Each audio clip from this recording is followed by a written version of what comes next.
Hoy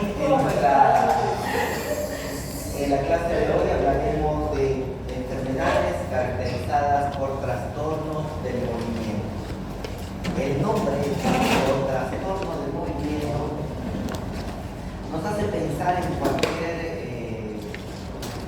cualquier movimiento anormal que pueda tener la persona, excluyendo la epilepsia. ¿Por qué? Porque la epilepsia es una enfermedad que ya hemos analizado. Existe un gran número de síndromes y enfermedades de etiología diversa, en la que la manifestación principal es el trastorno del movimiento. Hablando de cómo se clasifica, había una clasificación anatómica que decía que son enfermedades de los ganglios basales, porque nos hemos dado cuenta que cuando una persona tiene un temblor, un movimiento anormal, generalmente los ganglios basales son los que están lesionados. ¿Cuáles son los ganglios basales? ¿Alguien se acuerda? Ganglios basales, chicos. En la primera clase hemos repasado ganglios basales. El núcleo caudado, el núcleo lenticular, el globo pálido interno, el globo pálido externo, el putamen. Todos ellos son los ganglios basales. Cuando estos núcleos basales se lesionan, la persona puede tener trastornos del movimiento. Existe otra clasificación que dice que son enfermedades extrapiramidales. Es una terminología más funcional, porque acuérdate que de la vía piramidal, la vía motora que nace en el área 4, el área 2, el área que es la corteza motora primaria, y el área 6 y 8, área motora suplementaria, y desciende formando la corona radiada, se estrechan las fibras formando la cápsula interna, bajan por el pie del mesencéfalo, y a continuación bajan atraviesan el puente de Barolio, y a continuación bajan hasta las pirámides vulvares, donde el 80% de las fibras se cruza al otro lado, de tal forma que el cerebro derecho controla el hemicuerpo izquierdo y el cerebro izquierdo controla el hemicuerpo derecho. Esta vía piramidal ejerce el control volitivo del movimiento. Sin embargo, la vía extrapiramidal es la que le da la precisión a ese movimiento. Por darles un ejemplo, si la vía piramidal solita hace un movimiento brusco, la vía extrapiramidal hace que ese movimiento sea fino, específico y bien coordinado. Entonces, la alteración de la vía extrapiramidal da trastornos del movimiento. A los trastornos del movimiento entonces se los clasificó en dos: una primera clasificación anatómica, otra segunda clasificación más funcional, pero ambos conceptos han quedado chicos frente al avance y al desarrollo del estudio de los trastornos del movimiento. Son conceptos muy imprecisos, porque nos hemos dado cuenta que a veces los ganglios basales están intactos, a veces la vía extrapiramidal está intacta y el paciente tiene trastornos del movimiento. Por lo tanto, ahora, con el avance del estudio molecular de las enfermedades, entendemos que los trastornos del movimiento pueden ser sinucleinpatías, como la enfermedad de Parkinson, taupatías, sinaptopatías, etc. Entonces ya no hablamos tanto de enfermedades de los ganglios basales, enfermedades extrapiramidales, sino ya más en una terminología más molecular. ¿Ok? ¿A cuántos les gusta danzar? Levanten su mano los que les gusta danzar. Ok. Tienen que enseñarle a su profesor. Su profesor es un tronco. Okay. Pero no sé. Muy bien. Entonces, la danza, el baile, es una de las expresiones más antiguas que tiene la humanidad. Tan antigua como la humanidad misma. La gente danza a veces por alegría, danzaba la gente por celebrar sus victorias militares, como parte de un culto religioso, la gente danza por placer, danza para liberar estrés, ¿no? Acuérdense de los que hacen zumba, por ejemplo, danzan para mejorar su salud. Cuando es el 15 años de una chica, danza por amor, o la boda, danzan por amor. Así que la danza es una de las cosas más antiguas que tenemos en la humanidad.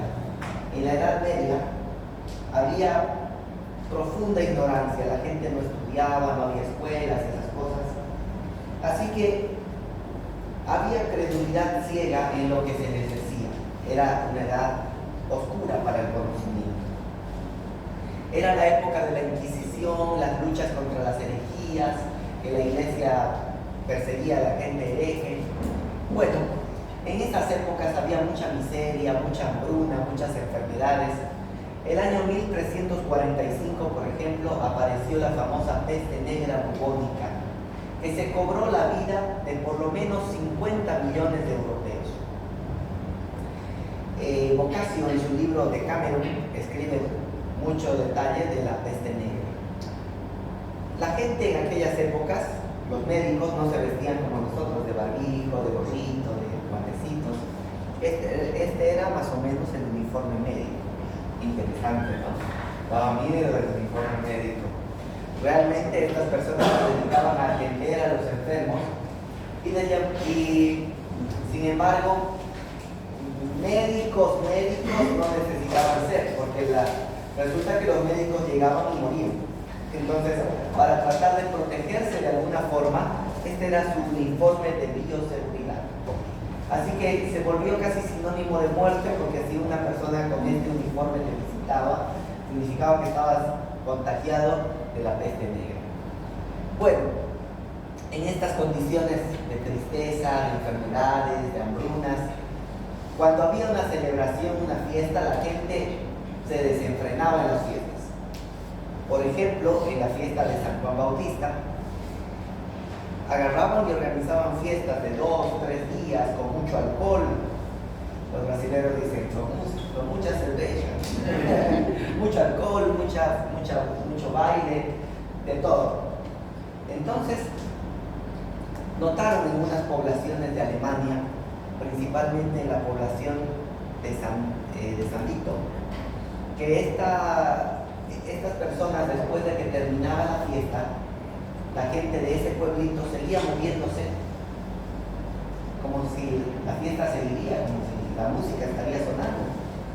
Entonces, es una enfermedad que tiene movimientos muy parecidos a la danza, ¿ya? Algunos le llamaron tarantantismo, astragagasa, convulsionaires, jumpers, rollers, parkers, palabras en otros idiomas que básicamente significan movimientos raros, bailes y esas cosas. No faltó alguien que diga, son las locas, están endemoniados. Lo de siempre, ¿no? La credulidad ciega, la ignorancia, hace decir cosas locas.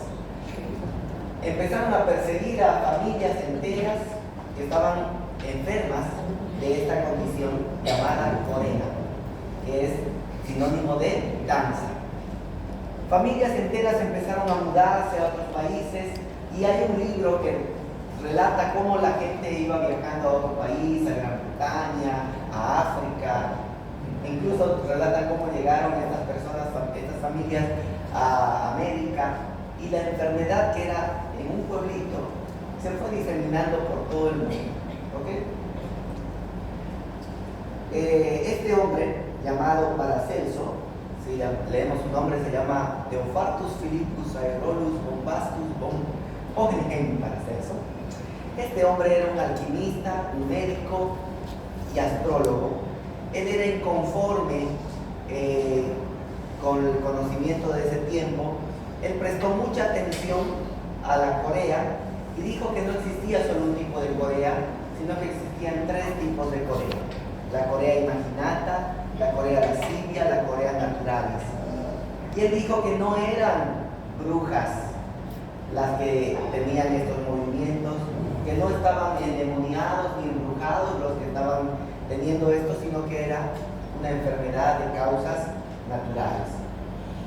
Gracias a Paracelso, que empezó a hacer ciencia en medio de ese tiempo, la gente empezó a darse cuenta que no todo era la religión, ¿no? Thomas Sydenham, un médico inglés, logró su licencia médica a los 39 años. Él estudió muchas enfermedades de las que hoy conocemos. Por ejemplo, estudió la fiebre, estudió la enfermedad llamada la gota, la artritis gotosa, por ejemplo, ¿verdad? Estudió la histeria en las mujeres. No me pregunten el tratamiento que hacía. Él era una persona tan orgullosa que decía que él no necesitaba de nadie. Él escribía sus propios libros de lo que él observaba y él estudiaba sus propios libros. No estudiaba otros libros de otras personas. Muy interesante. Thomas Sydenham descubrió muchas enfermedades y entre ellas una a la que él describió muy bien, llamada corea. Una corea adquirida sobre todo en los niños. Le llamamos ahora la corea de Sydenham en honor a que él la describió. Es un trastorno de movimiento que los niños adquieren por causa del estreptococo beta-hemolítico del grupo A, que está en la orofaringe, que baja al corazón, infecta al corazón y da la famosa artritis. Esta artritis también esta bacteria también puede colonizar el cerebro y hacer lesiones específicas en los ganglios basales. Y al hacer estas lesiones da el trastorno del movimiento llamado corea de Sydenham. ¿Cómo se cura? Penicilina y ampicilina. ¿Okay? Entonces ahí vamos con la corea de Sydenham. Jean-Martin Charcot, el padre de la neurología. Él fue un neurólogo francés, profesor de anatomía, titular de la cátedra de enfermedades neurológicas del Hospital de la Salpêtrière en Francia. Este hombre pasaba todo el día visita a los pacientes y los revisaba. Abre sus ojos, saque la lengua, muévala para allá, para arriba, para abajo, levante sus brazos, le voy a hacer los estudios. Todo lo que hemos aprendido en práctica lo sabemos de este hombre. Este hombre era un hombre tan interesante, tan interesado en las cosas en obtener los signos clínicos, que él descubrió otra enfermedad, que no todos los movimientos eran coreas, que también existían los tics. ¿Ok? Entonces, ¿qué es una corea?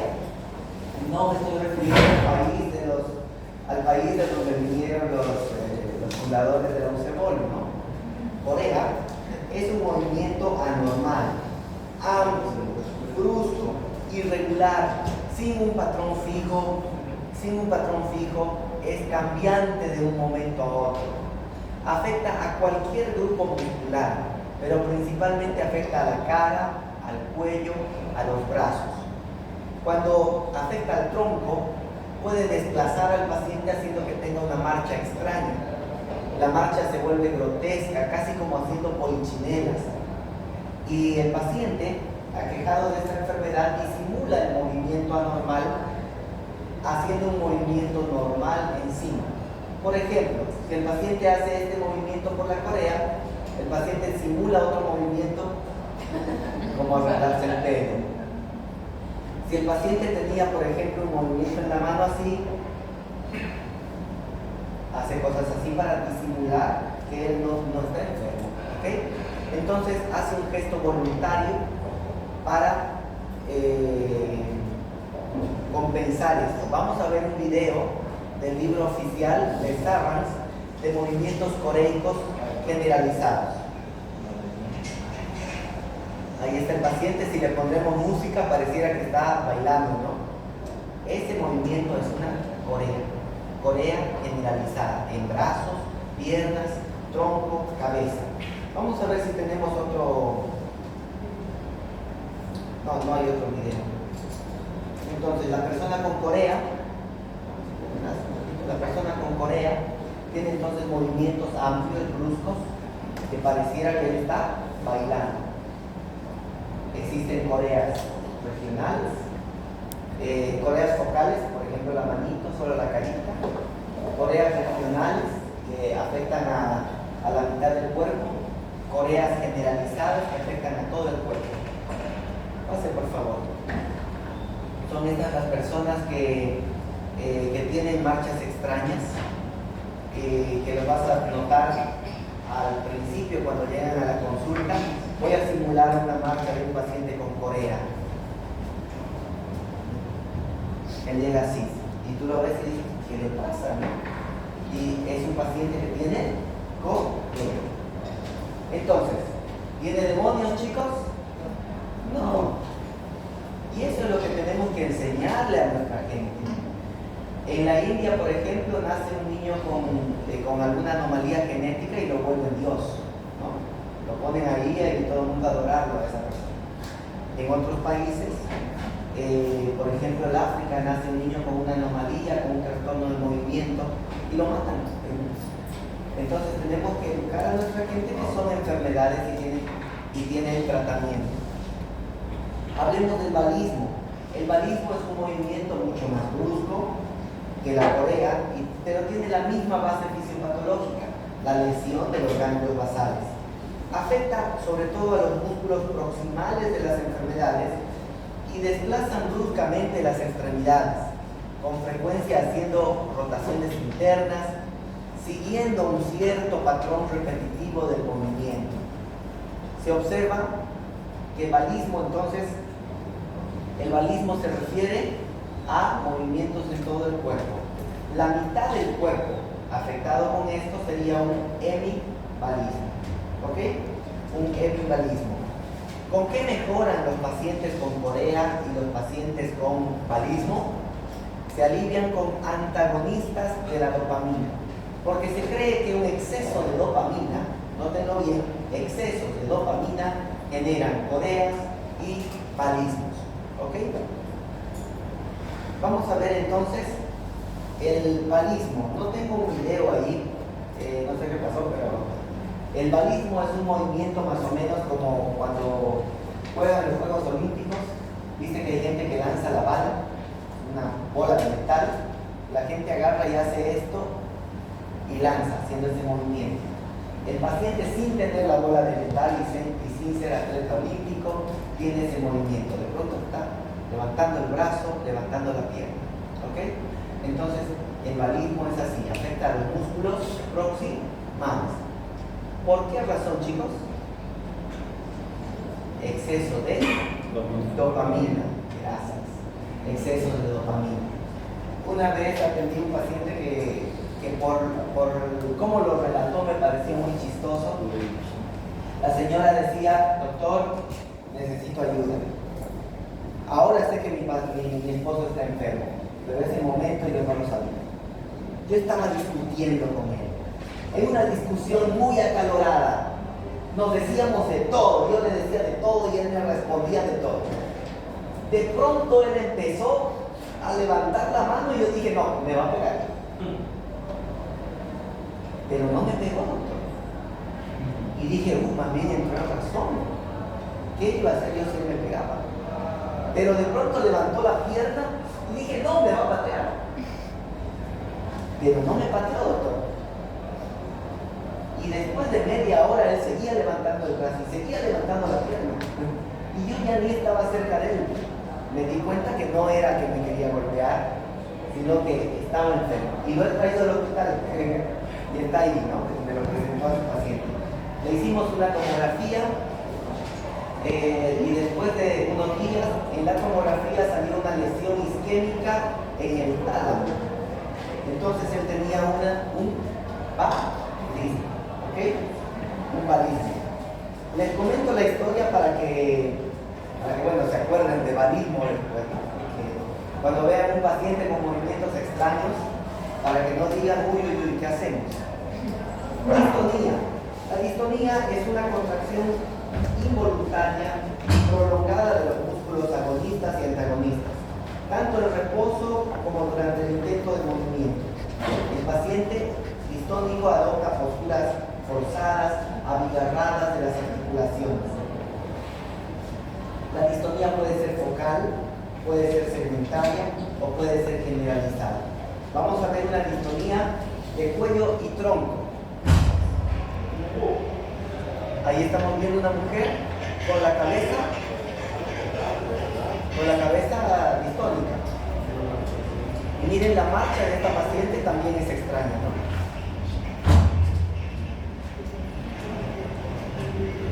Distonía de cuello y distonía de tronco.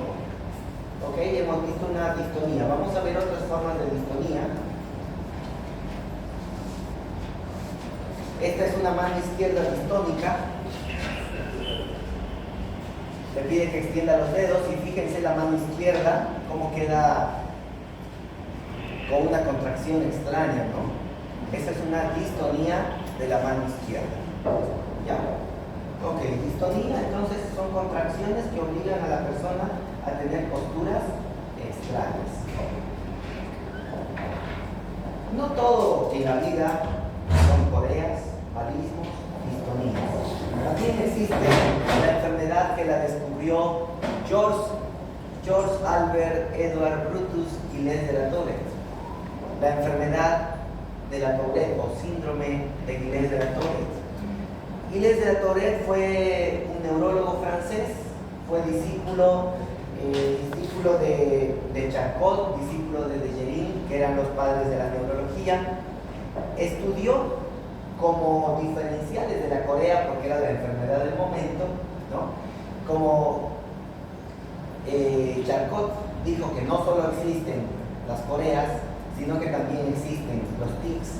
Gilles de la Tourette seguía investigando porque era discípulo de ellos y entonces encontró un tic muy interesante con pronunciación explosiva de palabras, sonidos,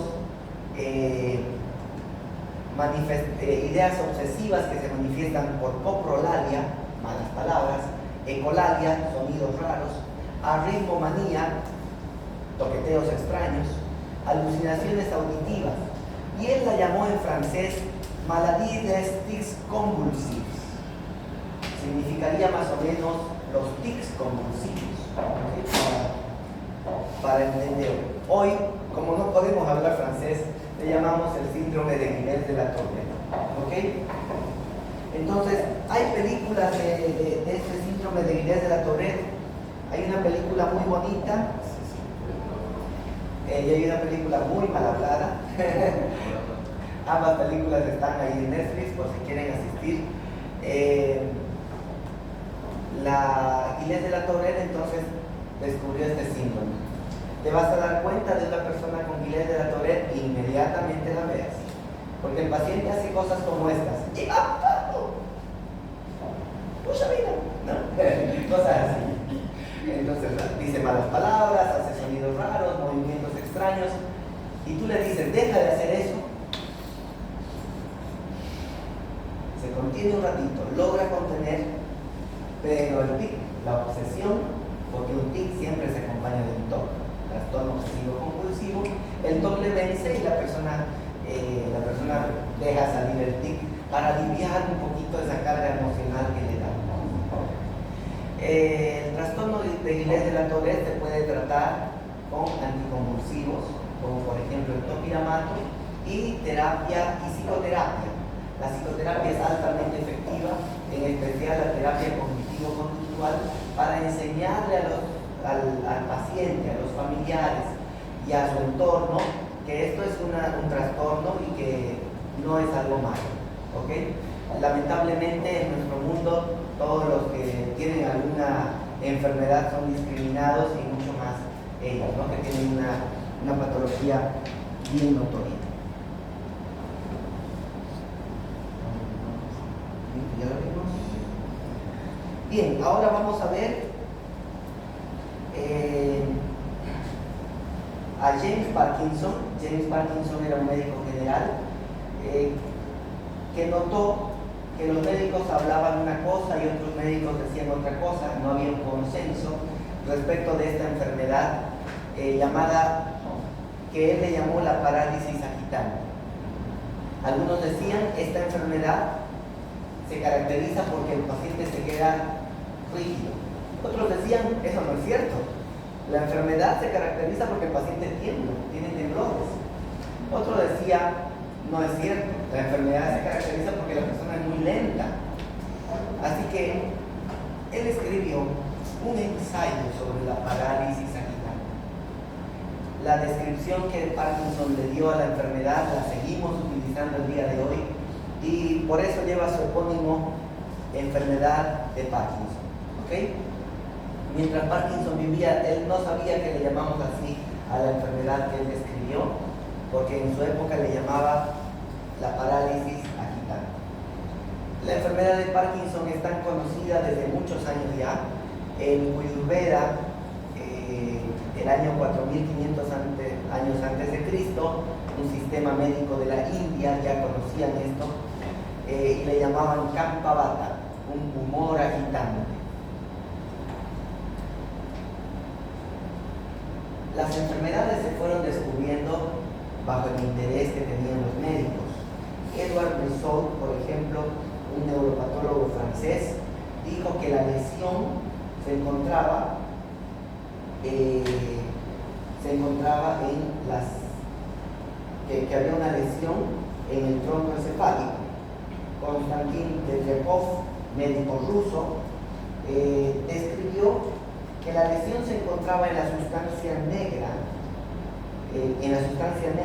del mesencéfalo y Tetrikov encontró unas inclusiones dentro de las neuronas dopaminérgicas y en su búsqueda de qué eran esas lesiones encontró que un médico casi olvidado llamado Levy las había descrito antes que él.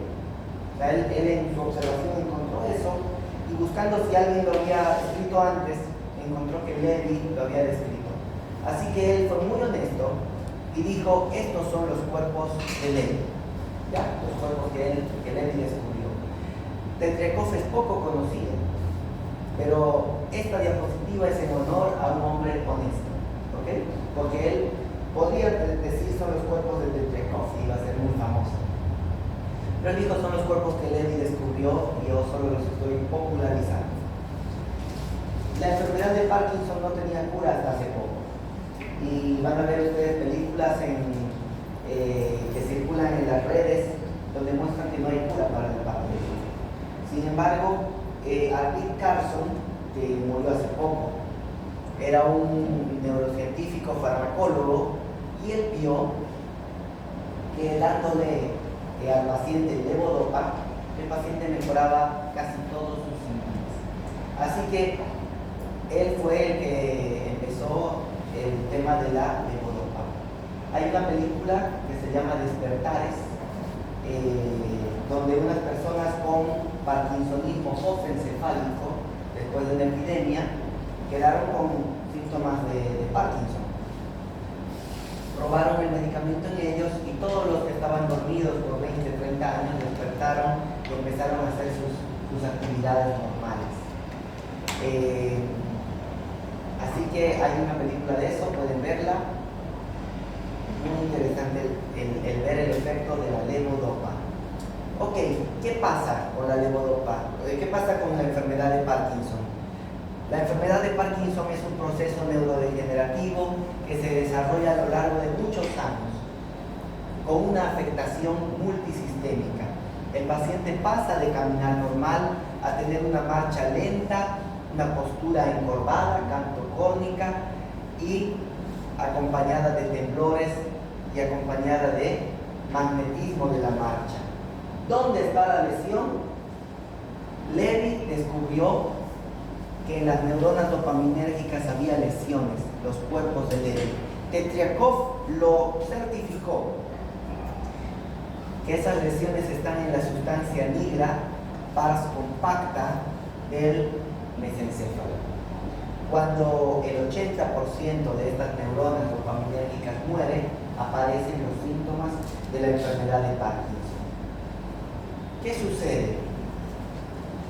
Sucede que si nosotros tenemos una proteína de alfa-sinucleína, esta alfa-sinucleína, sus oligómeros son neurotóxicos. Por lo tanto, las neuronas utilizan a la molécula llamada ubiquitina. Esta ubiquitina ubiquitiniza a la alfa-sinucleína utilizando adenosintrifosfato. Aquí vemos una alfa-sinucleína marcada con ubiquitina. Ya marcada, esta proteína pasa por una organela intracelular llamada proteasoma.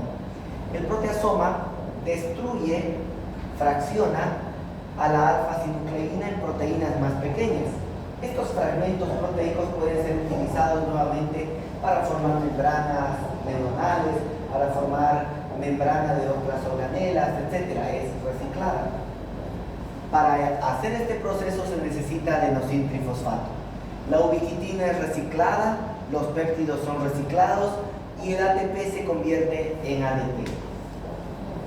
Esto es lo que hace la neurona dopaminérgica constantemente. La alfa-sinucleína, que es un producto de desecho del metabolismo neuronal, lo va procesando para que no se vuelva tóxico. Entonces, ¿qué sucede en la enfermedad de Parkinson? Hay fallas en ese sistema y la persona acumula demasiada alfa-sinucleína y la neurotoxicidad de la alfa-sinucleína hace que la neurona llegue a morir. La enfermedad de Parkinson afecta a todas las razas, a todas las personas, hombres y mujeres, con un ligero predominio masculino a partir de los 70 años. ¿Se puede dar el Parkinson a edades inferiores? Sí, se llama a los 30 años Parkinson juvenil y entre los 30 y los 40 años Parkinson de inicio precoz. Hay gente muy famosa que tenía Parkinson, como este actor, ¿alguien lo conoce? Este actor, Patch Adams, pero no es Patch Adams era su personaje, pero este actor tenía enfermedad de Parkinson y tenía depresión asociada al Parkinson y lamentablemente se suicidó. Así que no importa la condición social, lo exitoso, lo famoso que una persona pueda ser, si no recibe ayuda médica, chicos, podemos perder una buena persona, ¿ok? Entonces, por eso es que estudiamos, para poder ayudar a la gente. Hay un riesgo aumentado en parientes de primer grado. Se dice que el Parkinson, entonces, existe un Parkinson familiar que se transmite hasta en el 10% de los casos. El 90% de los casos es un Parkinson adquirido. En ese 10% de herencia familiar se han detectado genes como el SNCA, el gen MAT, el gen LRRK2, entre otros que predisponen a la llamada enfermedad de Parkinson esporádica. Me interesa que aprendamos bien esta parte. A partir del año 0, cuando empiezan los síntomas cardinales de la enfermedad de Parkinson, que son un temblor de reposo unilateral, la lentitud o asinesia, el aumento del tono muscular o hipertonía, la rigidez, la pérdida de reflejos posturales, es el año 0. A partir de ese año empiezan los estadios de Cohen y Yahr. Pregunta de examen: ¿cuáles son los estadios de Cohen y Yahr? ¿No? El estadio de Cohen y Yahr 1 es cuando empiezan los síntomas cardinales de la enfermedad de Parkinson. El estadio de Cohen y Yahr 2,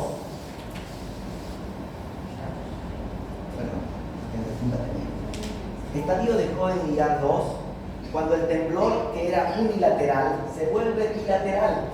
Estadio de Cohen y Yahr 3, cuando el temblor, además de ser bilateral, ya compromete el tronco el tronco, es un temblor ya más generalizado, el tronco y la cabeza. El paciente todavía puede pararse de la silla y ser independiente.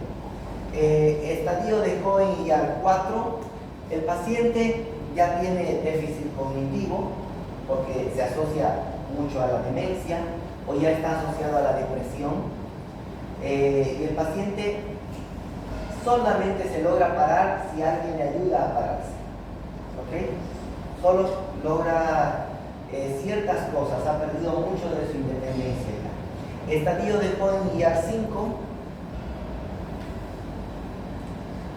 cuando el paciente ya está en una etapa demenciada, ya no tiene memoria y está postrado, rígido, tembloroso y no tiene reflejos posturales. Él no puede ni siquiera levantarse de la silla solo.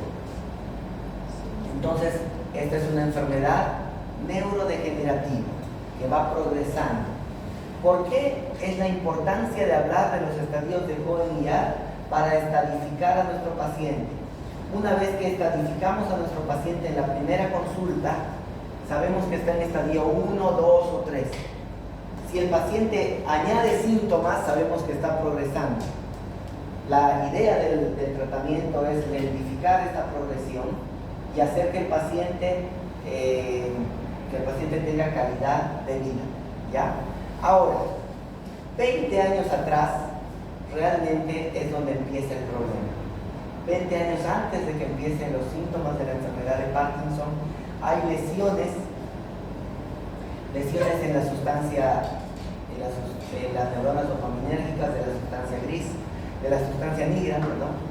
Hay lesiones que nos dan como síntomas estreñimientos, fisurias, hiposmias, anosmias. Otros años después hay otras lesiones que ya comprometen al locus ceruleus, a los núcleos del RAFE, y la persona empieza a tener obesidad, depresión, síntomas casi inespecíficos, ¿no? Hasta que llegamos al año 0, donde hay las lesiones del núcleo de Meynert, el núcleo principal del décimo par, y empiezan los síntomas cardinales de la enfermedad de Parkinson. ¿Quién descubrió que 20 años antes ya hay estos cambios anatómicos en la persona? Se llamaba Braak. Entonces estos son los estadios de Braak.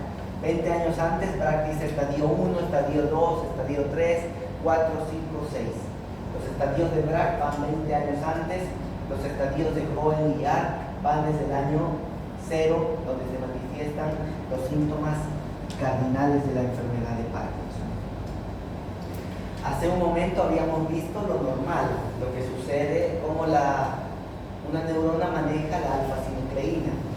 ¿Qué pasa si la persona tiene los genes que habíamos mencionado alterados? Entonces, cuando tiene los genes alterados, los genes de susceptibilidad, es posible que toxinas agroambientales como el NPDP, la rotenona, que son insecticidas, pues lesionen a la mitocondria. El déficit energético de la mitocondria hace que no tenga adenosintrifosfato o adenosintrifosfato. El proteasoma no puede procesar el acúmulo de alfa-sinucleína porque no tiene energía. Entonces se acumulan la alfa-sinucleína y la neurona lo envuelve en una fina capa y le llamamos a eso cuerpo de hielo. ¿Ok? Ahora, ¿qué pasa, por ejemplo, cuando hay mutaciones del gen UCHL1, mutaciones en el gen Parkina, mutación en el gen DJ1, en el gen PINK1, que son otros genes, conducen a lo mismo: lesión mitocondrial, déficit energético y acumulación de alfa-sinucleína. Cuando hay mutaciones o alteraciones de la alfa-sinucleína, se produce mucha alfa-sinucleína. Cuando hay exceso de alfa-sinucleína, los proteasomas no logran fraccionarlos a todos. También puede haber problemas en la ubiquitinación, que la proteína ubiquitina no hace bien su trabajo. Puede haber problemas entonces en la mitocondria, exceso de alfa-sinucleína, alteraciones de la ubiquitinación, alteraciones del adenosin trifosfato. Una pequeña vía de la alfa-sinucleína es degradada a través de los lisosomas. Así que si hay disfunción del lisosoma, también podría haber acúmulo de alfa-sinucleína. ¿Dónde está entonces la lesión principal? A nivel de la sustancia gris, a nivel de la sustancia negra, a nivel de la sustancia negra del mesencéfalo. Sin embargo, otras neuronas dopaminérgicas de toda la vía extrapiramidal también empiezan a morir de forma selectiva. Y esta muerte neuronal genera la complejidad de la enfermedad. Que el paciente está rígido, que el paciente está lento, que el paciente está con marcha magnética, que el paciente pierde los reflejos posturales. Realmente es un complejo neuroquímico y el sistema más afectado en este caso es el sistema dopaminérgico. Aquí estamos viendo las vías que dependen del buen funcionamiento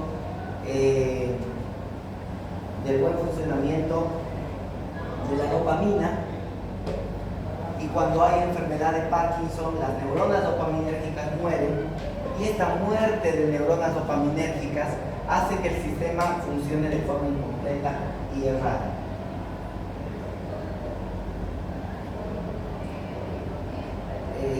Aquí. ¿Por qué le da más Parkinson a los ancianos que a los jóvenes? Porque normalmente nuestras neuronas van muriendo con los años. Así que hoy eres muy inteligente, cuando tengas 60, 70 años tal vez no tanto, porque van a morir varias neuronas. Ok.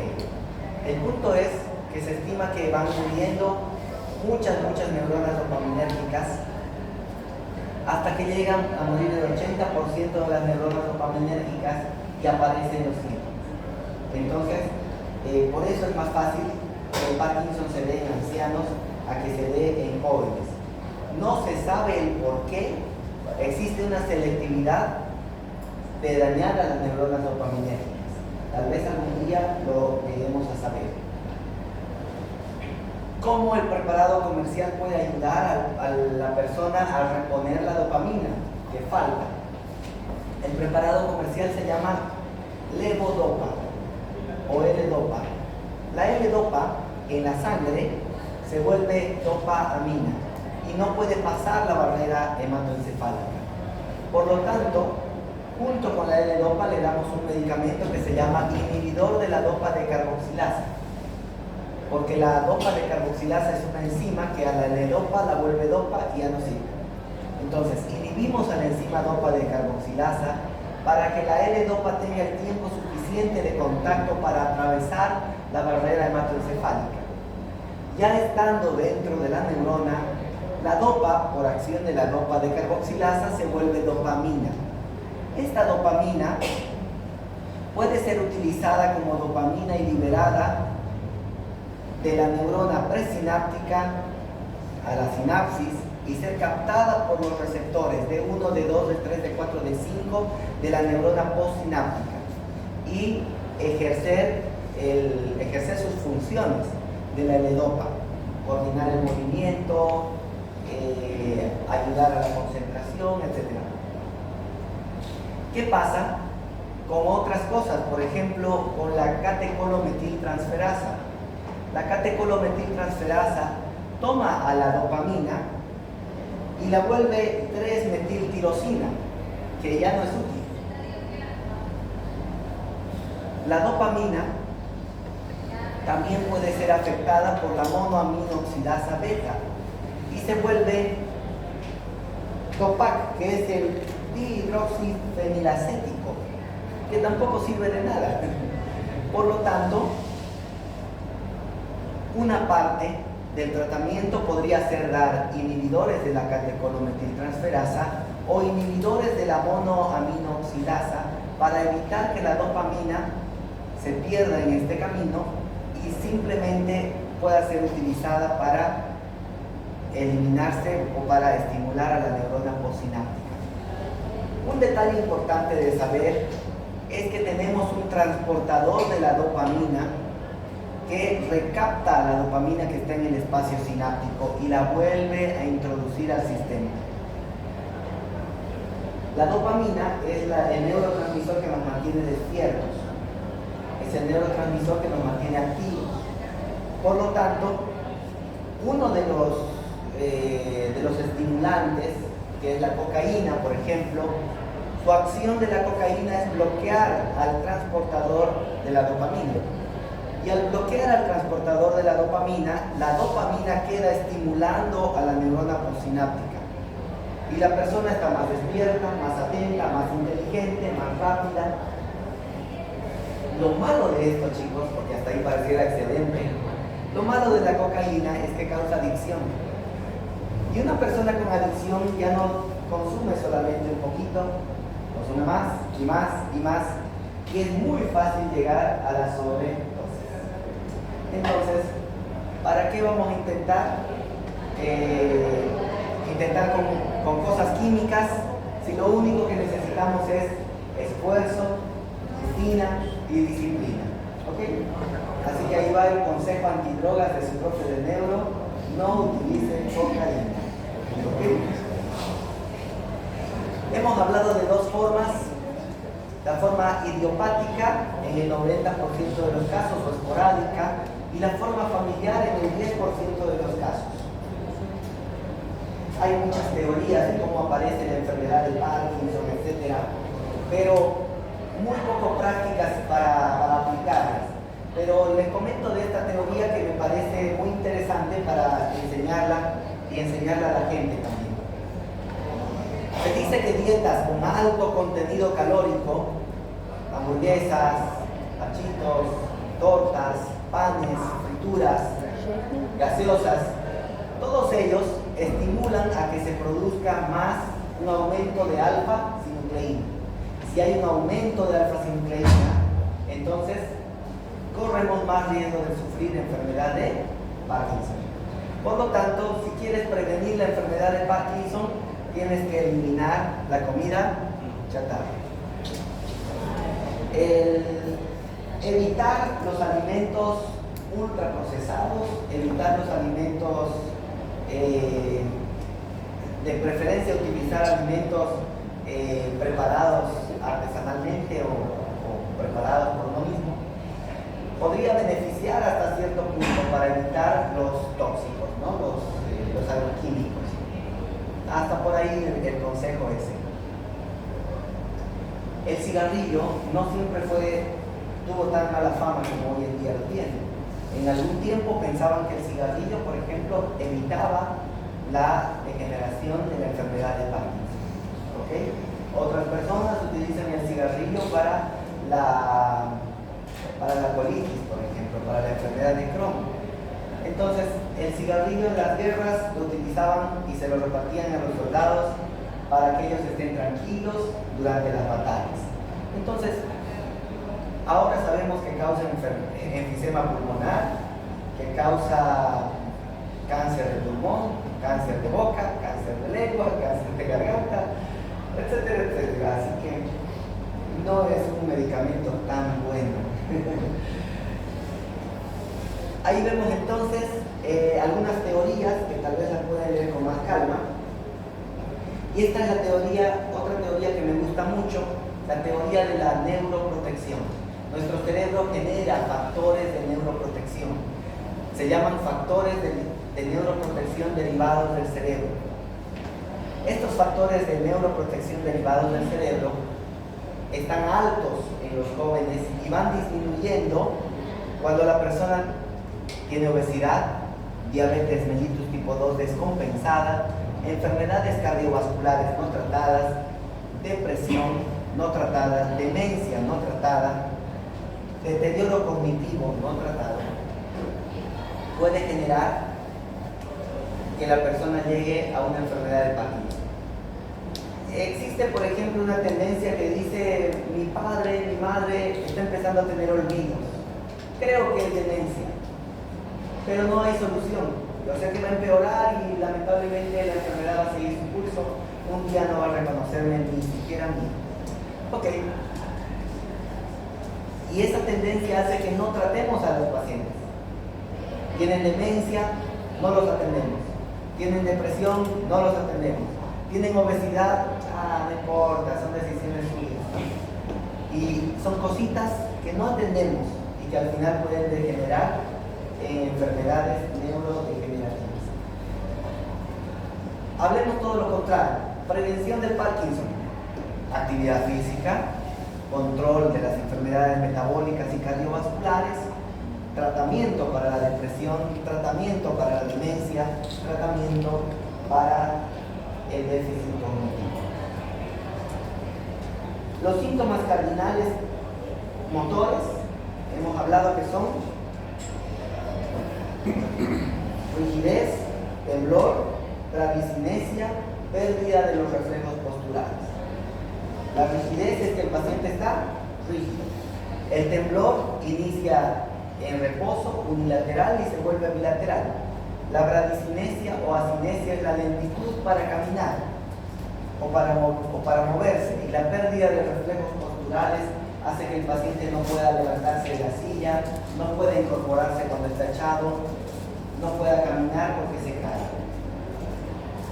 El signo más famoso para buscar la rigidez es el signo de la rueda dentada, como si el paciente tuviera una rueda dentada de industrial, tac, tac, tac, tac, tac, y se siente al hacer el examen físico cómo se mueve. Algunos de ustedes han realizado en práctica pacientes con el signo de rueda dentada.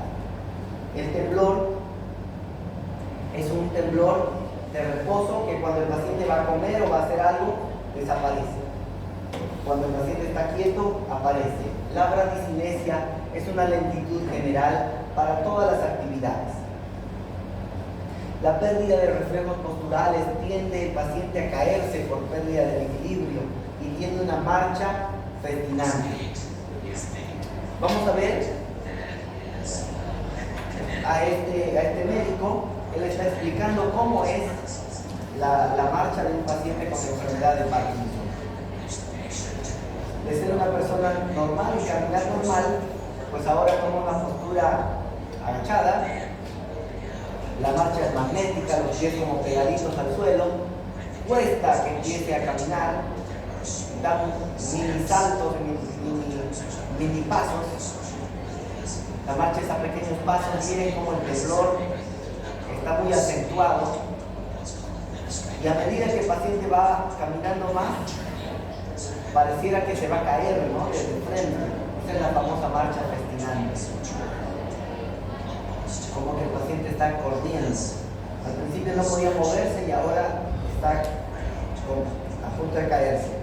Para dar la vuelta descompone la marcha en muchos pequeñitos pasos, muchos pasos pequeños.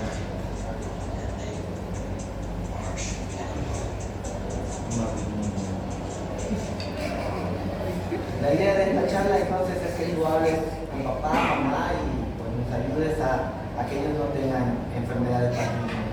El Parkinson tiene tratamiento. El tratamiento es en base a levodopa. Sobre esto se puede dar agonistas de la levodopa como la carbidopa, inhibidores de la dopa de carboxilasa como la carbidopa y benseracina, inhibidores de la monoaminoxidasa como la celencidina, inhibidores de la catecolamimetiltransferasa como el tolcapone y el entacapone, agonistas de la dopamina como el pramipexol, la apomorfina, la carvedolina, la bromocriptina. Se puede dar algunos anticolinérgicos como la amantadina.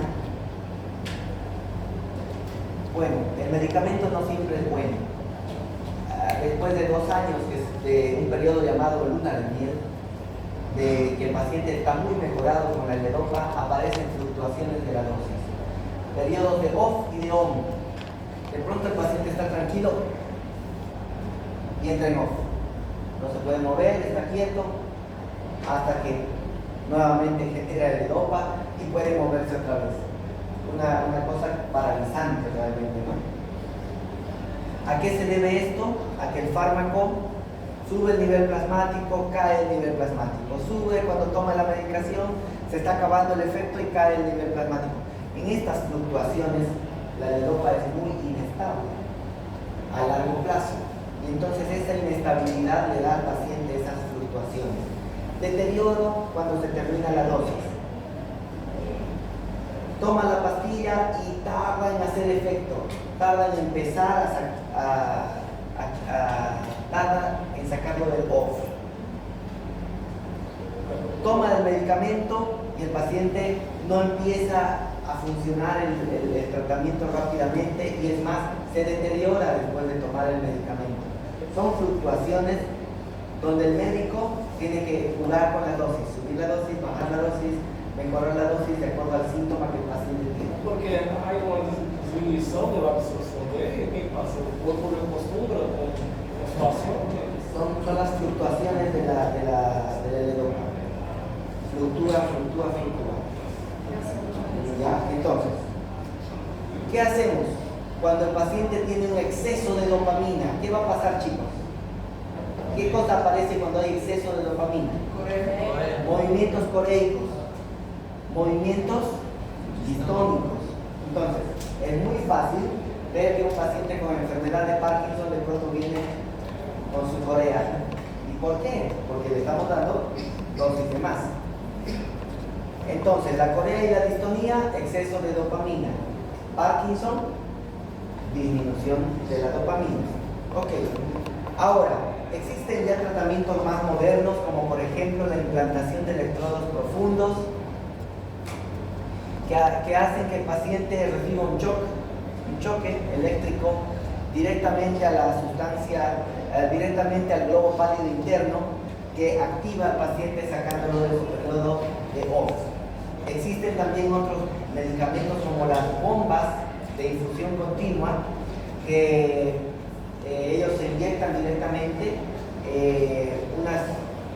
los medicamentos intravenosos para que el paciente no tenga estos problemas. Entonces, cada día la medicina avanza más, hay más tratamientos que antes eran impensados. Así que ya no hay motivo para que una persona muera con enfermedad de Parkinson. Bueno, aquí están los estadios de Honig-Jarl, estadio 0, 1, 2, 3, 4, 5. ¿Ok? Hay otras enfermedades.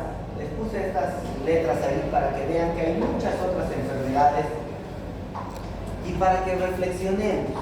El día que tú veas una enfermedad extraña, que nunca jamás en la vida viste a un paciente con esos síntomas, yo quiero que digas, esta enfermedad tal vez no la estudiaron, tal vez no la describieron, yo la voy a describir. Escribe los síntomas, escribe las características, analiza, investiga. Quiero que salga de nuestra cabeza las ideas que, posesión de demonios, posesión de brujería y no sé qué, te pusieron el muñeco vudú. Esas cosas no existen, chicos. Son enfermedades que tenemos que investigar, que tenemos que saber y ayudar así a nuestra gente. ¿Ya? Muchas gracias.